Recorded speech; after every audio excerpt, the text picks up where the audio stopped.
I think we're further into it than what a lot of the other experts will say. And Okay. again, I say that based on transportation. Sure. Again, especially expedite, we've always been a lead indicator.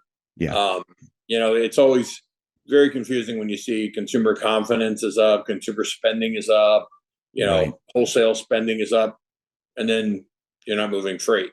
So Yeah. it's there's definitely some disconnects, and those disconnects tell me that we're not refilling warehouses, we're not doing things at the rate of Right. what they're selling things. So I think they're reducing inventories.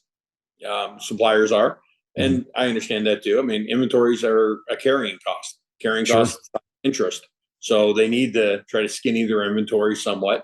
I think some of the inventories were bloated. Going Not. into this, yeah. Yeah, well, you know what? You couldn't get anything for so long, so then when you suddenly could get stuff, they bought everything they could.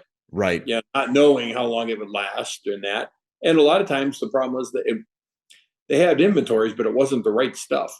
Retailers had too many bikes and they needed TVs or couches or Yeah. things like that. Yeah. But again, when you were having to order stuff 18 months in advance, hoping to get something, Yeah. you're ordering all kind anything you thought you could get. You needed something on the shelves or something when people walked in stores to be able to look at. Nobody wanted to see an empty store. I mean, we Right. saw that during the pandemic, empty shelves and that. So, I think buyers were in a very precarious position and they did the best they could and that. But, if you look at the manufacturing side, the automotive industry is still Mhm. chugging along.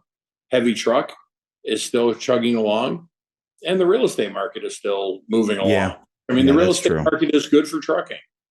People buy homes, they buy furniture, they, remodel them, they outfit them, they sell their home, they do stuff to spruce it up. So, there's a lot of dollars tied to the transportation industry that is tied to the real estate market.